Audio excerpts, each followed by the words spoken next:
Welcome back to A One Story Teller, the channel that brings you powerful, emotional, and jaw-dropping real, life-inspired stories that will leave you speechless.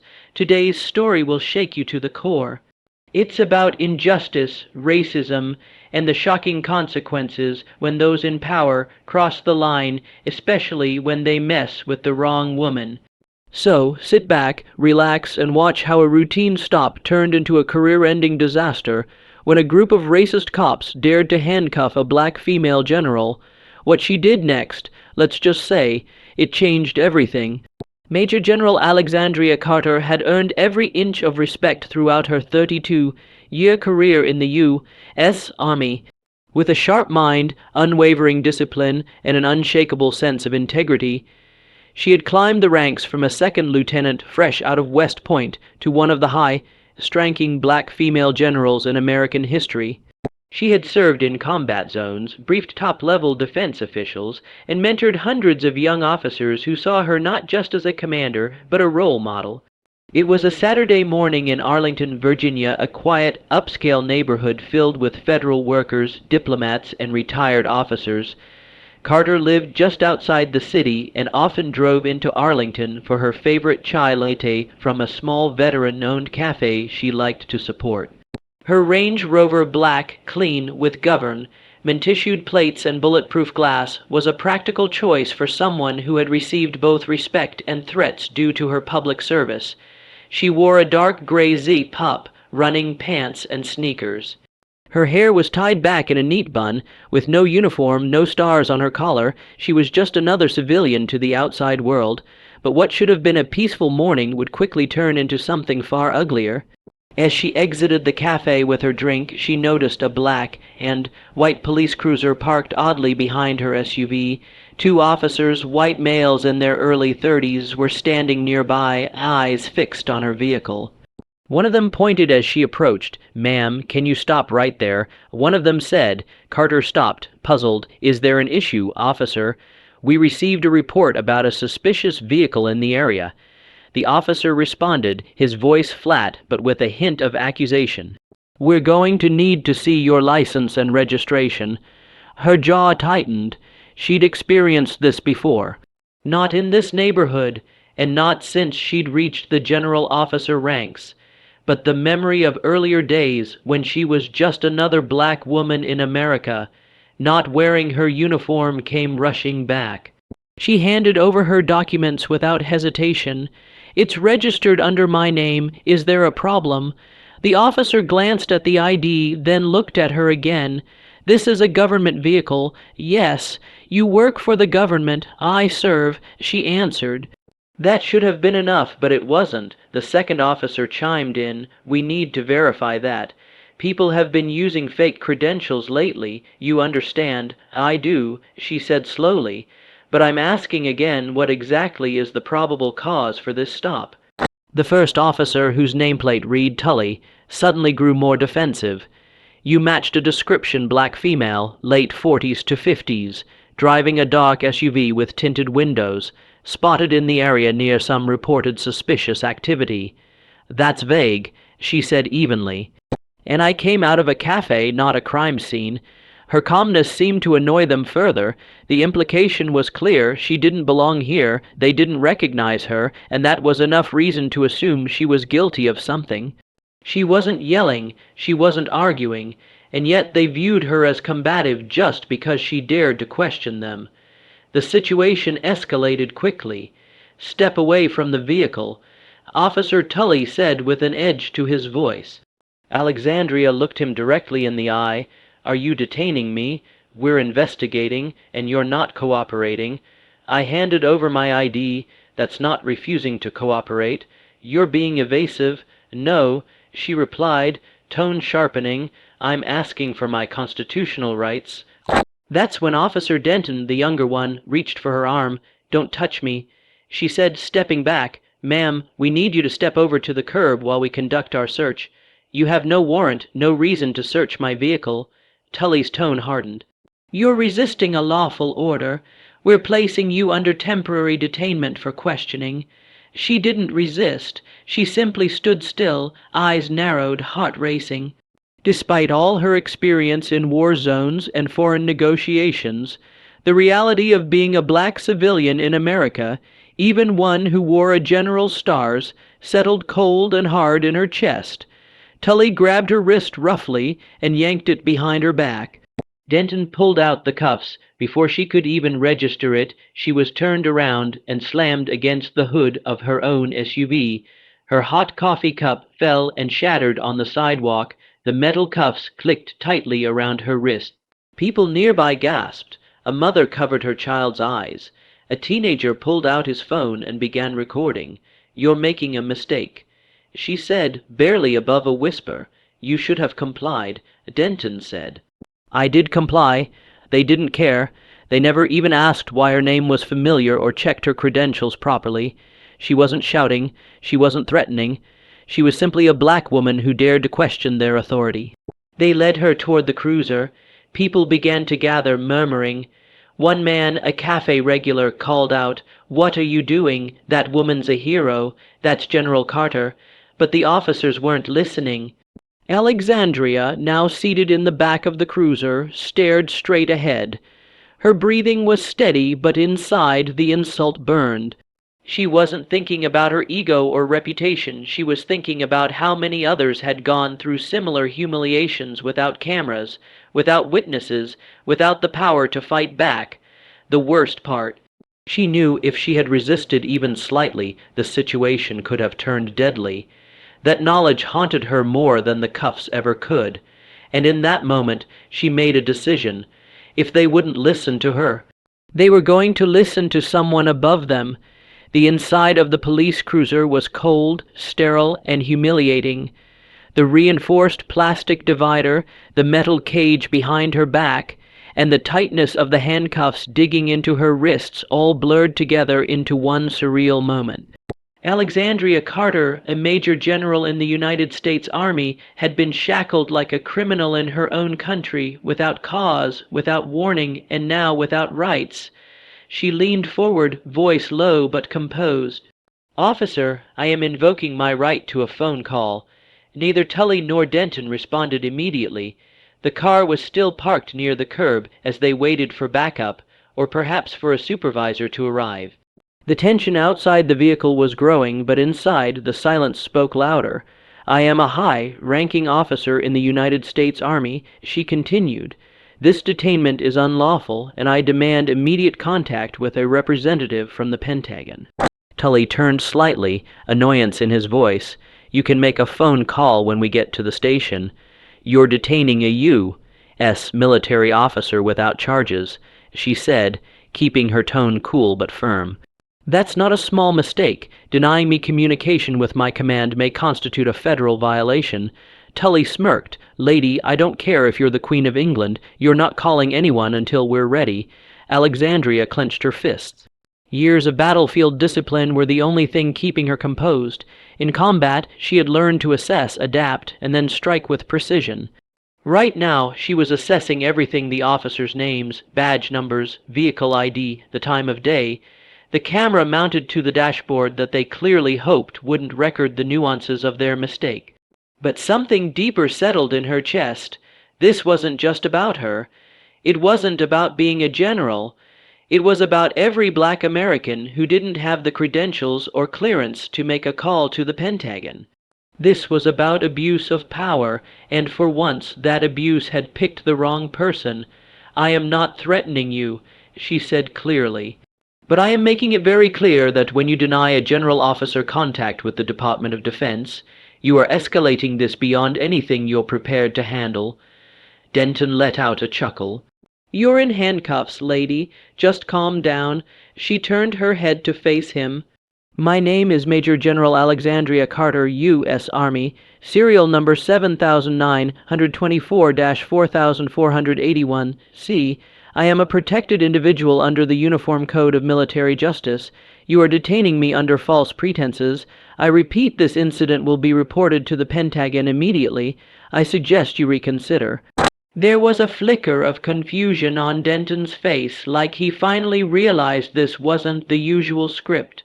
But still, he didn't unlock the cuffs. Tully said nothing more. It was clear they didn't believe her. Or maybe they simply didn't want to believe her. But the thing about authority is it doesn't disappear just because someone chooses to ignore it. Alexandria didn't scream. She didn't panic. She waited, letting the moment stretch like a drawn bowstring. Because she knew something they didn't. She had already been scheduled for a secure conference call with the Pentagon's Operations Division that morning. When she didn't check in within the hour, red flags would fly. And when they did, no badge in Arlington would be enough to shield these men from the storm that would follow. As the cruiser idled by the curb, something outside began to shift. A quiet buzz filled the air, the murmur of curious voices, the soft taps of fingers against smartphone screens, the unmistakable tension that rises when something feels wrong, deeply wrong. It began with one woman, a local resident, who had come to the cafe for breakfast and recognized the poised woman being detained as someone important. She'd seen General Carter once at a veterans fundraising event. Now, watching her being shoved into a cruiser, she knew something didn't add up. She pulled out her phone and began recording. Others followed. The cafe's outdoor seating area provided the perfect view.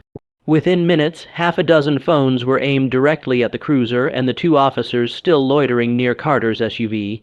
A teenage boy went live on Instagram, titling the stream, "Black Woman Detained in Arlington for No Reason." The video showed everything: Carter's composed demeanor, her clear verbal identification as a military general, the officer's dismissiveness, and worst of all, the moment they ignored her demand to contact the Pentagon. The comments flooded in. "Wait, is she saying she's a general? They cuffed a general. They're done.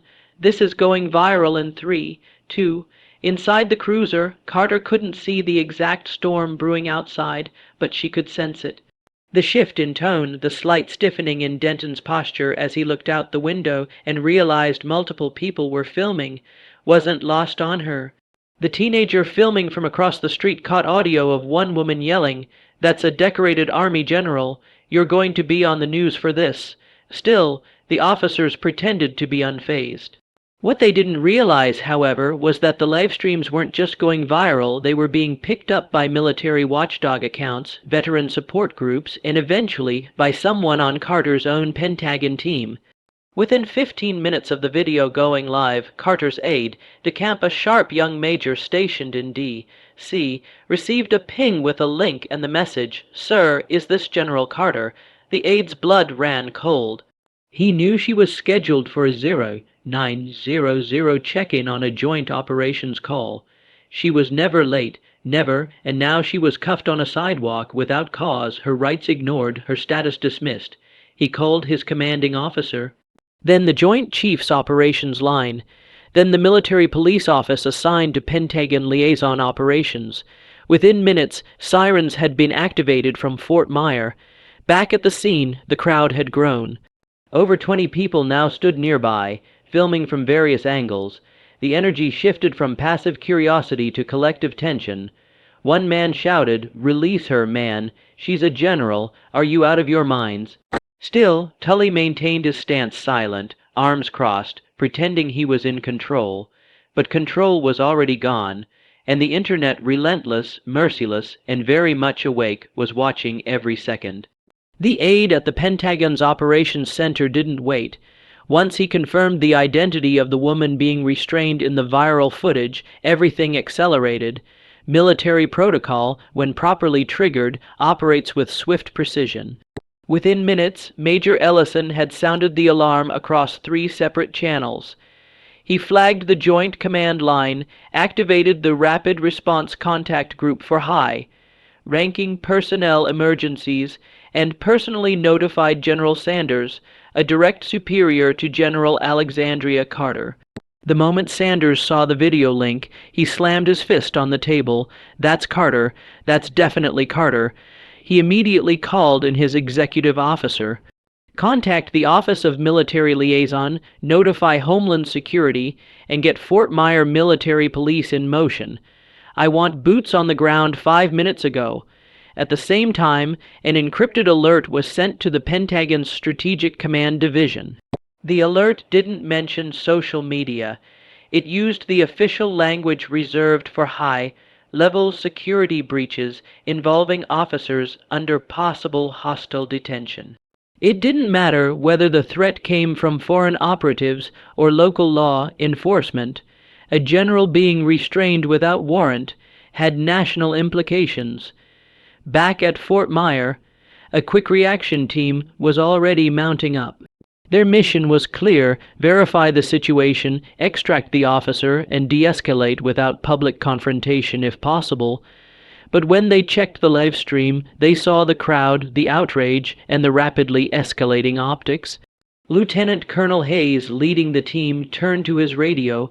"We don't have time for back channels. Go direct. Call Arlington PD Dispatch. I want names, location confirmation, and a live report on why one of our generals is in handcuffs." Dispatch was caught off guard. The operator stammered something about a suspected stolen vehicle, but couldn't provide clarity when asked why the suspect in question was identified as a four-star general in full uniform. That's when Hayes lost all patience. He barked into the comms, "This isn't a prank, and this isn't a drill. You're holding a decorated general of the United States Army under false arrest. Stand down now or face federal consequences." Simultaneously, Pentagon security teams began preparing an incident log. All communications, from social media clips to local news reports and official responses, were time-stamped and documented. Legal staff began gathering evidence to determine jurisdiction violations. A flag was raised for potential constitutional infractions and civil rights abuses. What began as a routine error by local law enforcement was now a full-blown military crisis. Back at the police cruiser, Alexandria Carter remained seated, but her posture had changed. The rigid tension in her shoulders had relaxed slightly. She wasn't sure what had triggered it, but the shift in energy was undeniable. Officer Denton kept glancing at his phone, and Tully had started pacing nervously. Something was happening, something bigger than them. At Arlington PD headquarters, the lieutenant on duty had just received 3 simultaneous calls, one from Pentagon Legal, one from Homeland Security Liaison Services, and one directly from a colonel representing Joint Command. All of them asked the same question: why is Major General Alexandria Carter in handcuffs? Within 10 minutes, the entire chain of command at Arlington PD knew they had made a catastrophic mistake, but the wheels were already turning too fast to stop.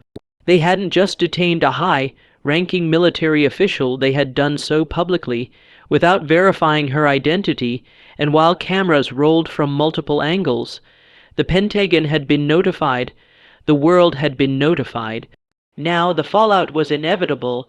The sound of approaching sirens was different this time, deeper, more deliberate, and with a cadence that felt far more organized than typical city patrol units. The crowd turned, many still filming, as 2 matte, black SUV rolled up behind the police cruiser. They didn't bear typical law enforcement markings. Instead, small gold U.S. Army insignias on their grills identified them as part of the military police quick response team stationed out of Fort Myer. Doors opened in synchronized motion, and 5 uniformed military police officers stepped out. Their gear was minimal, but sharp sidearms holstered, radios clipped high on their vests, and each one moved with trained precision. Their leader, Lieutenant Colonel Hayes, approached the cruiser with calm confidence, flanked by 2 sergeants. Tully and Denton stood frozen, hands instinctively hovering near their belts. "This is an active detainment," Denton called out, trying to assert control. "You can't intervene." Hayes didn't even flinch. "I'm Lieutenant Colonel Hayes, U.S. Army. Step away from the vehicle." Tully attempted to block his path.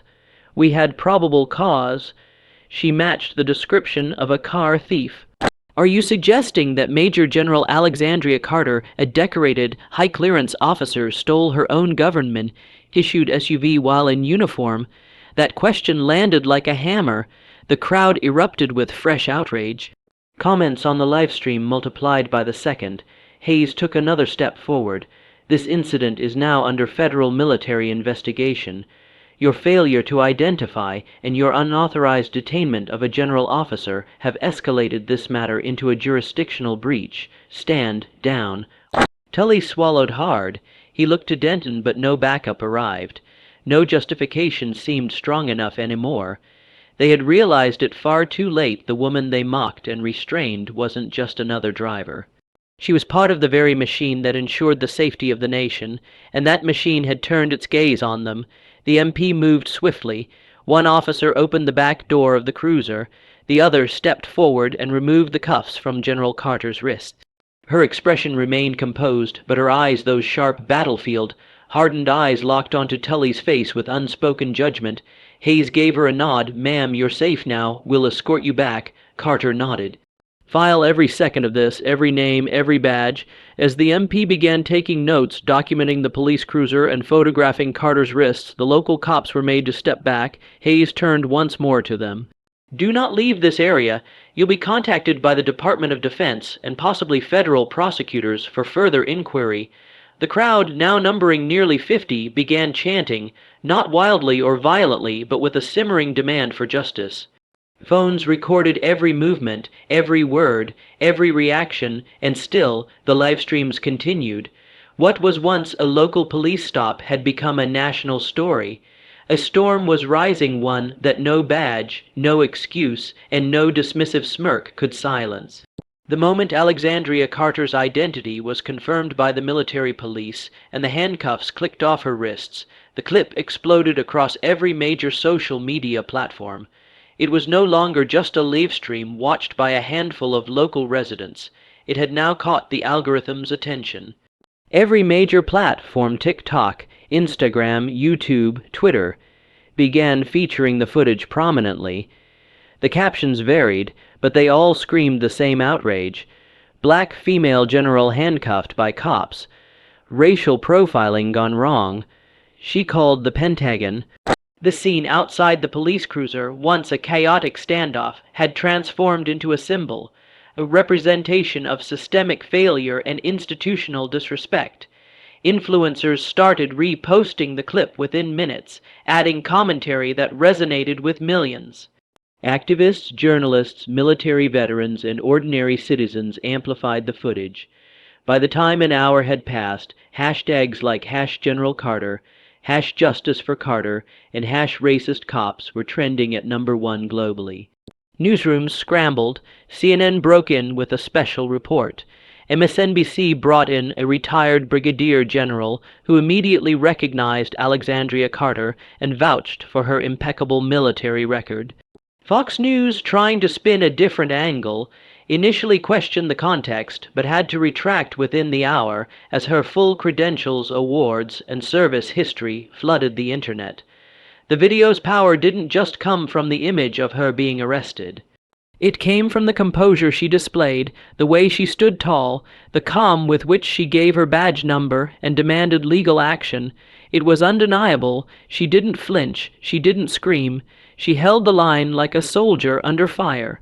Celebrities added fuel to the fire. A-list actors, musicians, and athletes spoke out publicly, calling for immediate consequences. LeBron James tweeted, "You can serve your country, lead soldiers into battle, wear stars on your shoulder, and still get handcuffed for being black." The tweet hit 5 million likes in under 2 hours. Michelle Obama reposted the clip with a caption, "This is why we must never stop fighting for equity and dignity." Military veterans from every branch posted support videos in uniform. A Navy SEAL shared a clip of his team watching the footage in silence, then said, "This is not who we are supposed to be. If they can do this to a general, they can do it to any of us." Even international outlets picked up the story. The BBC aired it with a segment titled "Black U.S. General Detained by Local Police. Was it Racism or Mistaken Identity?" Al Jazeera ran it as breaking news, emphasizing racial bias within American law enforcement. German and French broadcasters aired the full clip unedited during prime time. Local schools closed early due to student protests erupting in the district. Students carried signs with Carter's face, the caption "Respect Our Heroes," and images of her in uniform in Afghanistan. Veterans organizations organized peaceful vigils and online fundraisers for military families of color, vowing to hold leadership accountable. And as all of this unfolded, Carter sat quietly inside the SUV that had been retrieved by the military police. The phones hadn't stopped ringing. Media outlets wanted interviews, legal teams were calling, Pentagon press officers were assembling statements. But she remained quiet, staring out the tinted window at a world that was finally seeing her, not just as a target, not just as a woman of color, but as a soldier who had given everything for a country that still failed to protect her dignity. The pressure hit Arlington PD like a wrecking ball. The moment the clip hit national television, City Hall was overwhelmed by calls, emails, and reporters camped out at the mayor's office. The chief of police, William Riley, was pulled out of a budget meeting to be briefed by his deputy. It wasn't just bad, it was catastrophic. His department had officially become the face of institutional racism, incompetence, and abuse of power. Within 45 minutes of the video going viral, Riley issued a call to internal affairs. The department's emergency response protocol was activated, a rare move reserved for officer, involved shootings or confirmed federal violations. Investigators were dispatched immediately to the scene and to the precinct where officers Tully and Denton were ordered to report without delay. The lead investigator, Captain Linda Raines, arrived with a small team. She was known in the department for being unflinchingly thorough, and her presence sent a clear message: this investigation would not be brushed aside. Before Tully could even come up with an explanation, she was already rolling the body cam footage, examining timestamps, comparing officer statements, and reviewing surveillance from nearby businesses. When Denton stammered something about matching a suspect description, Raines cut him off cold. "You detained a woman in full dress uniform, you ignored government plates on a vehicle registered to a federal agency, and you failed to verify her ID, which she offered multiple times. That's not probable cause, that's negligence, that's prejudice." The IA office at Arlington PD was working overtime. All involved officers were placed on immediate administrative leave. Their records were pulled, reviewed for any prior complaints, and matched against racial profiling allegations from the past 5 years. A troubling pattern began to emerge, especially in Tully's case. He had already been flagged for excessive stops in majority black neighborhoods and had dodged accountability thanks to technicalities and vague testimony. Meanwhile, the Civilian Oversight Board demanded that recordings, emails, and police reports be made public. Protesters began gathering outside the police station, demanding that the officers not only be fired but charged with misconduct and civil rights violations. Legal experts were brought in to assess potential breaches of federal law. Internal affairs findings weren't just going to be used for disciplinary action. The Department of Justice had already dispatched a representative to monitor the case. Civil rights attorneys signaled that they were preparing lawsuits. The Pentagon had sent a formal complaint to the governor's office, declaring the incident a gross violation of military respect protocols. Every minute counted. Raines' team worked with military liaisons to confirm the sequence of events. They retrieved the emergency call logs, which made it painfully clear that no official complaint had been filed about a stolen vehicle before the detainment. Instead, the officers had acted solely on assumption and racial bias, reacting to a high-end SUV driven by a black woman without pausing to verify her credentials or intent. At Arlington PD Central Office, Riley stood facing the press, sweat beading on his forehead as he read a prepared statement. He promised a transparent and full investigation, but the damage was already done. No public relations strategy could undo what the footage had captured. the humiliation of a woman who had served her country with distinction, at the hands of officers who didn't even see her humanity. Raines sent a preliminary report to the city attorney's office by midnight. Her recommendation, full suspension pending further legal review, followed by federal oversight. It wasn't a conclusion. It was just the beginning of what would be a long, painful reckoning for Arlington PD. And behind it all was a single image that wouldn't go away, a general in handcuffs, silenced by those sworn to protect, now standing at the center of a national firestorm. The next morning, the world turned its attention to Washington, D.C., where the Pentagon had announced a rare, urgent press conference. The timing, exactly 24 hours after the incident involving General Alexandria Carter, was no coincidence. The Department of Defense had remained quiet for a full day, gathering facts, contacting their own legal teams, and coordinating with the White House. Now they were ready to speak, and they weren't pulling any punches. Cameras flashed as reporters flooded the briefing room. High-ranking officials, flanked by decorated officers in crisp uniforms, took their positions at the podium. At the center stood General Mark Stanton, chairman of the Joint Chiefs of Staff, a man rarely seen making public political statements. That changed today. He opened by stating clearly and without ambiguity, the United States military does not tolerate the mistreatment of its personnel, especially not those who have risked their lives in service of this country. General Alexandria Carter has served with valor, integrity, and excellence. What occurred in Arlington yesterday was not only disgraceful, it was an attack on everything we stand for. Gasps rippled through the room. He wasn't just defending her, he was condemning the officers responsible. Stanton then detailed her military record, recounting her multiple tours in Iraq and Afghanistan, her role in international diplomacy, her commendations for heroism, and her groundbreaking status as the first black woman to lead a special tactical response unit in active combat. As the credentials piled up, a stunned silence took hold. Then came the footage. The Pentagon played the entire video of the incident, both from bystanders' phones and the now leaked body camera footage from the officers involved. Every groan, every dismissal of her ID, every word she said while being disrespected in uniform. It was all projected on the massive screen behind the officials. Stanton didn't look away once. When the video ended, he leaned back toward the microphone and said, "This is not only a national embarrassment, it's a failure of justice. We are demanding an immediate federal investigation into the Arlington Police Department." The room erupted in questions. Was this a targeted attack?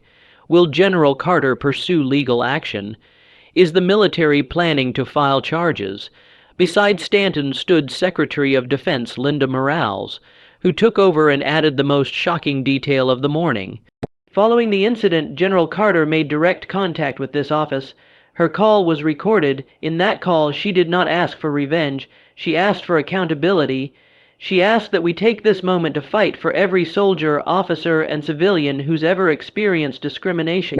In silence, and that's what we intend to do. Morales confirmed that Carter had been offered medical and psychological support, and that she would be on administrative reassignment pending the legal investigations, not as punishment, but for her safety and privacy. She further revealed that President Biden had personally called Carter to apologize and commend her strength, and that discussions were underway for a full review of how local law enforcement interacted with military personnel. Military families across the nation watched the conference in disbelief and awe. For the first time in recent memory, the Pentagon wasn't simply defending one of its own. They were standing up to an entire system of bias. Veterans forums exploded with support, comments flooded in by the millions, many said they finally felt seen. As the press conference ended, one journalist shouted a final question, "Where is General Carter now?" Stanton paused, looked directly into the cameras, and replied, "She's exactly where she belongs, among heroes." Later that evening, a separate video surfaced, an emotional, heartfelt statement from General Carter herself, recorded inside a secure military base and released by the Pentagon. It wasn't a live address. It was filmed in a quiet, private room where she sat at a desk in full dress uniform, medals gleaming under soft lighting. Her posture was firm, but her eyes told a story of pain, resilience, and hard-earned dignity. She began softly. Yesterday, I was reminded that even in uniform, even with stars on my shoulders, I am still a black woman in America, and that comes with consequences, visible and invisible. Her voice didn't shake, but the weight of her words settled deep into the hearts of everyone listening. She recounted the event briefly, not for sympathy, but for clarity. I identified myself multiple times. I provided my ID, my military credentials. I gave those officers every chance to recognize who I was, not just in rank, but in humanity. And yet, I was still seen as a threat before I was seen as a person. As she spoke, clips from her past military missions and deployments were edited in. Her leading troops through flooded streets during a rescue mission, helping Afghan schoolgirls reach shelter, comforting wounded soldiers under enemy fire. The juxtaposition made it all the more harrowing. She then shifted from personal to communal. This isn't just about me. This is about every soldier who returns home to a country that doesn't see them. This is about the mothers, the fathers, the siblings of color who wonder if their service is truly recognized or if it's conditional. Carter's eyes moistened for a moment. She didn't wipe them away. She let the emotion live, let it breathe in the silence before she continued. I have led men into combat. I have stood before enemies who wanted me dead. But I was never more afraid than when those cuffs tightened around my wrists and I realized, at that moment, they didn't care who I was, only what I looked like. She called for reform, not just in policing, but in how society views power, identity, and respect. We cannot continue to allow uniforms to be respected only when they are worn by the privileged.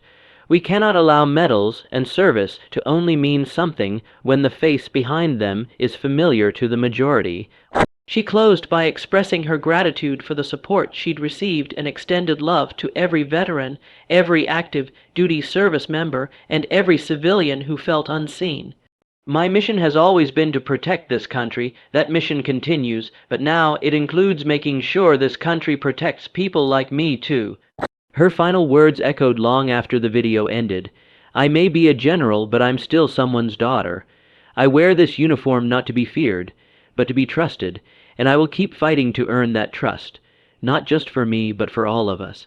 The Arlington Police Department found itself at the center of a firestorm it couldn't control. Within hours of the Pentagon press conference and General Carter's emotional video, public outrage reached a boiling point. News outlets ran the story non-stop, and social media was ablaze with hashtags like #Justice for General Carter and #Protect Our Soldiers. The spotlight was blinding, and the city's officials scrambled to contain the damage. Facing immense pressure from both federal authorities and the public, the Arlington Police Department announced that all 4 officers involved in the detainment of General Carter had been placed on immediate administrative leave, pending the outcome of an internal affairs investigation. Chief of Police Raymond Salazar made a public statement, carefully choosing his words to avoid further inflaming the situation. He opened with a tone of forced concern. We take these allegations seriously. Our officers are trained to de-escalate, to identify, and to respect all citizens, especially those who serve in our military. What occurred appears to be a failure on multiple levels, and we are cooperating fully with all reviewing agencies. But his face told a different story. There was fear behind his eyes, not just of the backlash, but of what the investigation might uncover beyond this one incident. The Internal Affairs Unit launched a formal inquiry, interviewing the officers, reviewing footage from both their body cams and surrounding surveillance, and taking statements from bystanders who had recorded the encounter. What they found early on was deeply troubling. Not only had the officers ignored standard identification procedures, but they had also failed to follow department protocol when it came to dealing with military personnel. Further complicating matters were allegations from other officers who came forward anonymously. Some reported hearing derogatory comments made in the precinct earlier that week, remarks targeted at uppity brass, and uniformed minorities thinking they run the place. These testimonies raised even more questions about the culture within the department. Meanwhile, Arlington's mayor, Cassandra Lee, called an emergency council meeting. She was known for being politically cautious, but even she couldn't ignore the national heat. She issued a city-wide statement acknowledging that the incident had shaken the trust between the community and those sworn to protect it. While she stopped short of calling for resignations, her veiled criticism of the department leadership made headlines. Civil rights attorneys began circling the situation. Several prominent legal figures held joint press conferences demanding a transparent, civilian-led review of the police department's practices. They cited not only the Carter incident but also a troubling pattern of excessive force complaints and racial profiling over the past 2 years. In response, the Department of Justice quietly dispatched federal monitors to begin reviewing the Arlington PD operational conduct. Though they didn't publicize the move at first, sources confirmed that investigators were looking into whether civil rights violations had occurred, not just against Carter, but systematically within the department. News of this only intensified the public outcry. As the officers remained on leave, their personal histories were dragged into the light. One officer, Sergeant Travis Moore, had multiple complaints on file, none of which had ever led to disciplinary action. Another had previously been accused of threatening a Latino teen during a traffic stop. Though none of these past infractions had reached court, the renewed attention prompted victims to speak out. Suddenly, the Carter incident was no longer isolated. It had become the final spark in a powder keg of misconduct. Police unions responded defensively, claiming their members were being tried in the court of public opinion without due process. But even their statements failed to gain traction. The national mood had shifted. The country was watching, and any sign of leniency toward the officers was met with scorn. Protests formed outside the Arlington Police headquarters. Some were peaceful, featuring veterans in uniform marching side by side with civilians. Others were more intense, with activists demanding arrests and chanting through bullhorns late into the night. Local businesses painted messages of support for Carter on their windows. School teachers brought students to stand in silent vigil. It was no longer just a local issue. It was a national reckoning. The turning point came when the United States Congress called for a formal hearing to investigate the incident involving General Carter. Led by the House Armed Services Committee, the hearing promised to dissect every facet of what had happened, from the arrest itself to the larger question of how military personnel of color are treated on American soil. It was televised live and attracted millions of viewers across the country. General Carter was invited to testify, and she accepted with quiet dignity. Dressed in her formal uniform, she walked into the chamber with her head held high, flanked by fellow generals and members of the Joint Chiefs of Staff who had come to show their support. The room fell silent as she was sworn in. Her testimony was calm, deliberate, and razor-sharp. She outlined her experience, noting the officers' dismissiveness, their refusal to acknowledge her credentials, and the humiliation she felt in that moment. More importantly, she explained how this incident fit into a broader pattern, one where status, service, and sacrifice are often ignored when race enters the equation. "What happened to me was not just personal," she said. "It was systemic. I carry a burden that many of my white colleagues do not, proving I belong in every room, every rank, every uniform." Her words drew solemn nods from many in the room, while others scribbled notes with tense expressions. In the same hearing, representatives from the Department of Justice were called to speak. Assistant Attorney General Robert Kessler, head of the Civil Rights Division, took the microphone and began his address with an unexpected move, a direct and public apology to General Carter. "On behalf of the Department of Justice, I want to extend a sincere apology to General Carter and to every service member who has ever been made to feel less than their rank, less than their duty because of the color of their skin," he said. "This should not have happened. It cannot happen again. He then outlined the DOJ intent to launch a federal probe not only into the Arlington PD, but into other departments that had seen similar incidents involving military veterans. He announced a task force to be led by both civil rights attorneys and military legal advisors, with the goal of drafting national guidelines for law enforcement interactions with active duty personnel and veterans. The hearings also brought in voices from across the spectrum: other military members who had experienced discrimination, legal experts on racial bias in policing, and historians who contextualized the long, fraught relationship between the military and civil society. Over several days, a narrative emerged, not of a single mistake, but of a system long overdue for reform. Media coverage of the hearings became a national conversation. Editorials praised Carter for her grace under pressure. Political commentators on both sides acknowledged that something had shifted. Polls showed that public support for major police reform was higher than it had been in years. By the end of the hearings, members of Congress proposed bipartisan legislation named in honor of General Carter. The bill aimed to ensure better protections for military personnel interacting with local law enforcement, mandatory racial bias training, and stronger oversight mechanisms. While it was still early in the legislative process, the message was clear. Change was no longer optional, it was necessary. If this story gave you chills, if it made you think, or if it reminded you of how powerful one person can be when they refuse to back down, then make sure you like, share, and subscribe to a One Story Teller. Stories like these aren't just entertainment, they are a reminder that courage, truth, and justice always find a way. Until next time, remember, one voice can spark change, one story can inspire a movement. Stay strong, stay aware, and keep watching a One Story Teller where real stories meet real power.